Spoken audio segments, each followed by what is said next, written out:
Hello everybody, this is Gene Star 134 coming to you with a new movie review, and as you can see this is Iron Man 3. Now, coming into this, I've been a big Iron Man fan. I've been a fan of just the personality of Tony Stark in general. So, I find myself in a conundrum in so many words. Seeing this movie, it brought a lot of hopes, a lot of turns to light, especially since it's one of the major villains that Tony Stark fights. He fights the Mandarin, which is the complete opposite of who he is. The Mandarin is science, magic, and in the metaphorical sense, all the things that Tony Stark is not. So, hopes and dreams came into this movie, and I can honestly say this has really broken it down into two separate, almost linear views, or two parallel views within this review. It's pretty difficult to say that I can give you a definite answer on this because usually I can say go ahead, go see it, or I say it's a horror movie. So what really brings this into such a difficult aspect is without ruining the movie, it really pandered to just about everyone. There's the laughs, there's the jokes, there's the innuendo, there's something for the kids, there's something for the adults, just about everyone out there. And at the same time, I understand they have to show the marketing potential and along with trying to grab as many viewers as possible, but when you do that, you lose the movie in itself, or at least what at that point the product is about, or the what the whole movie is about. And yes, the movie wasn't lost in its reputation as far as it goes, so they could do a bit of pandering, but they lost a general message of what the character is or honoring the source material. And yes, there's always going to be a lost translation within the source material, but at this point, it felt like they overextended themselves. Again, without going into too much detail, I will cover some of the highlights and I will cover the main points and give you the discretion on what you should do as far as this movie goes. Now, Tony decides he's going to challenge a Mandarin in so many words without ruining too much of the story, as you can already see from the previews.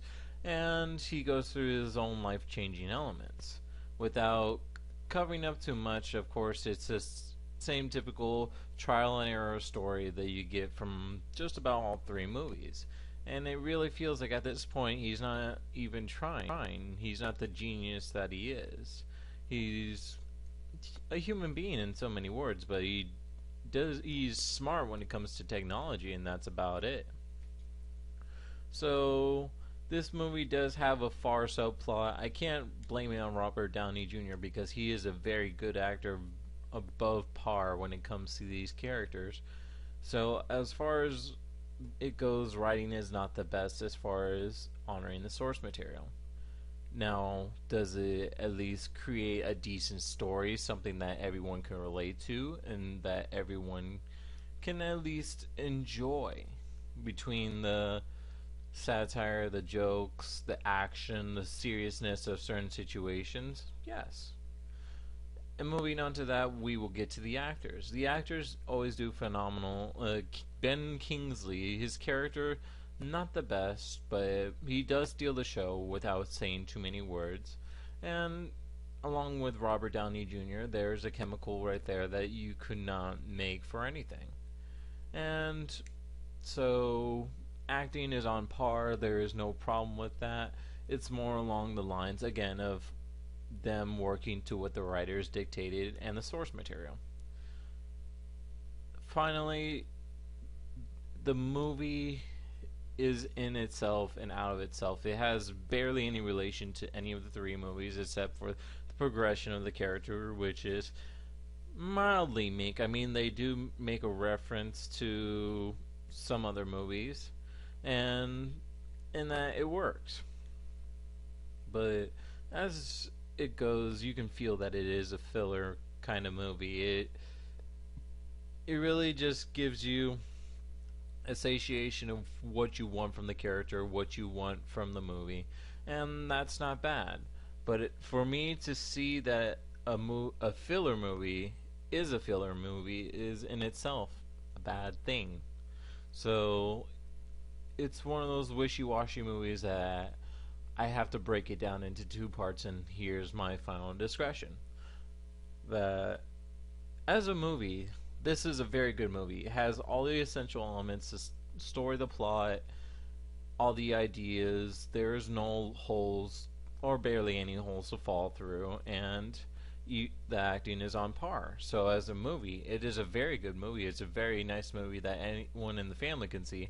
Occasionally, there are those jokes that don't work, but as a movie, it is good. As an Iron Man movie, if you are a true Iron Man fan or in general an Iron Man fan, you won't like it. You really won't like at least the story itself. The plot and the characters are very well done, but the story is completely off anything that is related to the comic. And that way, many people are already in uproar about it.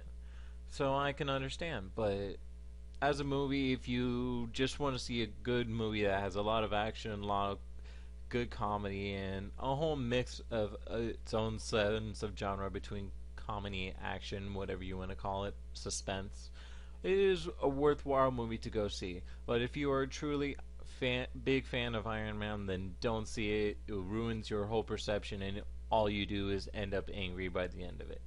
But that's all I have to say. Iron Man, good movie, not a good comic book movie. But I hope you enjoyed this review. This is Gene Starwin, 34, signing out.